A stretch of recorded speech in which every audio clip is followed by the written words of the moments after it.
हाय, तो आज हम लोग एक विशेष टॉपिक पे बात करेंगे और वो टॉपिक है कि घड़ा का पानी ठंडा क्यों होता है। गर्मी के मौसम में तुम देखता होगा कि आसपास में देखता होगा कि घर में घड़ा रखता है, उसमें पानी डालता है और फिर थोड़ी देर के बाद वो पानी ठंडा हो जाता है। आखिर इसका रहस्य क्या है? कहीं ऐसा तो नहीं कि उसमें कुछ चमत्कार है, या फिर कहीं ऐसा तो नहीं कि उस घड़ा में कुछ भगवान का कृपा है कि वो घड़ा जो है ना ठंडा रहता है उसमें पानी। आखिर क्या मामला है, यही हम लोग जानने का कोशिश करेंगे, ठीक है। और तुम लोग शांति से इस वीडियो को देखना। देखो, जो बच्चा पढ़ रहा है उसके लिए तो जरूरी है, जो नहीं पढ़ रहा है उसके लिए भी जरूरी है। हर व्यक्ति को जानना जरूरी है कि आखिर घड़ा में जो हम लोग पानी रखते हैं वो ठंडा क्यों होता है। अगर वहीं उस घड़ा के जगह पे हम किसी बर्तन में, स्टील का बर्तन, लोहे का बर्तन, कोई प्लास्टिक का है, उसमें हम रख दें तो वो पानी उतना ठंडा नहीं रहेगा जितना घड़ा का पानी होता। आखिर क्या मामला है, तो वही जानते हैं। देखो, गर्मी के मौसम में सबके मुंह से हम लोग ये बातें सुनते हैं। इसके पीछे का साइंस क्या है समझने का कोशिश करते हैं। पहले तुम इस घड़ा को देखो, गौर से देखो क्या दिख रहा है इन दोनों घड़ा में, कि एक में पानी है तो वो बाहर से गीला है और दूसरे में पानी नहीं है जो बाहर से गीला नहीं है। यानी जिसमें पानी है वो बाहर से भी गीला हो गया है और जिसमें पानी नहीं है वो बाहर से गीला नहीं है। अर्थात तुम लोग घर में भी देखता होगा कि जिस घड़े में हम लोग पानी रखते हैं ना वो बाहर से भी थोड़ा भींगा भींगा सा लगता है। देखोगे ना तो दिखेगा कि ये बाहर में भी लगता है कि पानी है। उसको छू के देखना, महसूस होगा, छूओगे तो लगेगा कि पानी है। ये जो हम लोग पानी देखते हैं ना बाहर में, वहीं पे छुपा हुआ है रहस्य।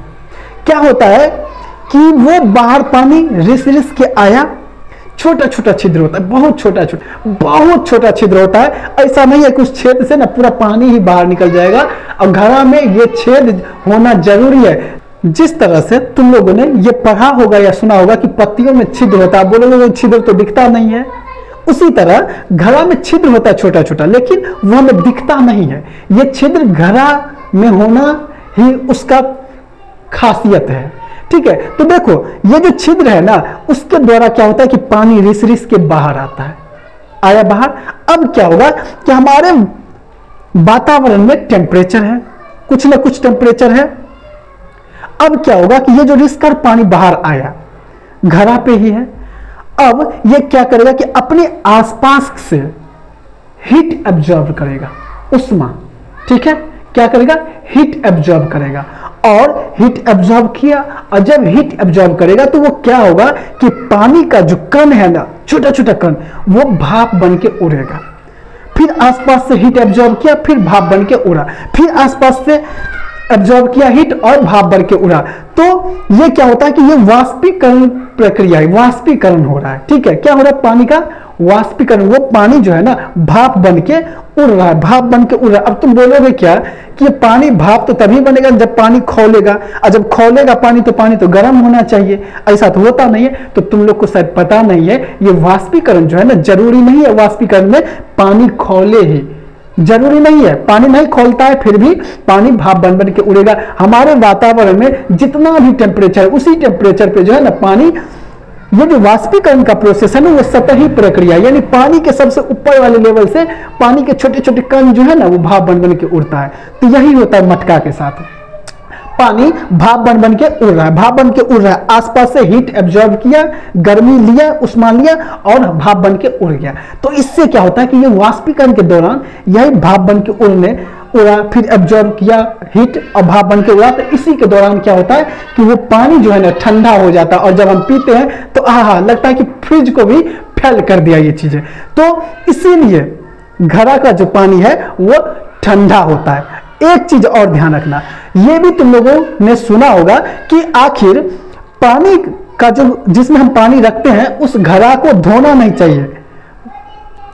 अगल बगल के भाभीियों से, अगल बगल के महिलाओं से, मम्मी से, दादी से के मुंह से ये चीजें जरूर सुना होगा। वो लोग बोलती हैं, क्या बोलती है कि घड़ा को मांजना नहीं है, वो पता नहीं क्या हो जाता है, गड़बड़ा जाता है या फिर उसके साथ गड़बड़ हो जाता है, वो जो है ना पानी फिर ठंडा तुम्हारा नहीं करेगा।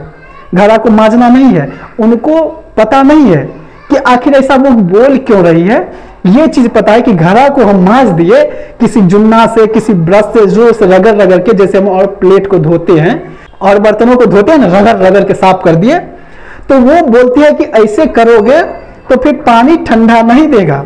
उनको ये चीज पता है कि हम मांज देंगे तो पानी ठंडा नहीं देगा, लेकिन ये नहीं पता है कि आखिर पानी ठंडा होगा क्यों नहीं उसके बाद। और सच में जब हम घड़ा को मांजते हैं तो पानी ठंडा नहीं देता है, पानी पहले की अपेक्षा कम ठंडा देगा पानी, यानी अब उतना ठंडा नहीं रहेगा उस घड़ा में पानी। क्या राज है इसके पीछे? इसके पीछे यही राज है, रहस्य है कि जब हम जुन्ना लिए, ब्रश लिए और घड़ा को अंदर से, क्योंकि हम लोग साफ सुथरे में रहने वाले व्यक्ति हैं, तो रगड़ रगड़ के साफ करेंगे। और क्या करेंगे कि बेचारे घड़े का जो बहुत सारा लाखों करोड़ों छेद था उसमें छोटा छोटा, उस बेचारे घड़े को मांज के उस छेद को बंद कर देंगे। क्या कर देंगे? बंद कर देंगे। और जब बंद कर देंगे तो क्या होगा कि पानी रिस रिस के बाहर आएगा नहीं, और जब पानी बाहर आएगा नहीं तो वाष्पीकरण का प्रक्रिया होगा नहीं, पानी भाप बन के उड़ेगा नहीं, और जब पानी भाप बन के नहीं उड़ेगा तो वो बेचारा ठंडा पानी कहां से ला के देगा। तो यही रीजन है कि जब हम उसको मांजते हैं ना तो उसका छोटा छोटा छिद्र जो है वो बंद हो जाता है, ढक जाता है, और जिससे पानी बाहर नहीं आता है और जिससे वाष्पीकरण का प्रक्रिया नहीं होता है, पानी भाप बन के उड़ेगा नहीं अगल बगल से हीट लेके, तो फिर पानी ठंडा रहेगा ही नहीं। इसीलिए हमें घड़ा को मांजना नहीं चाहिए, रगड़ रगड़ के धोना नहीं चाहिए, नॉर्मल धो के और फिर पानी रख देना चाहिए। आगे बात समझ में? तो फिर मिलते हैं नेक्स्ट वीडियो में, तब तक के लिए टाटा बाय बाय।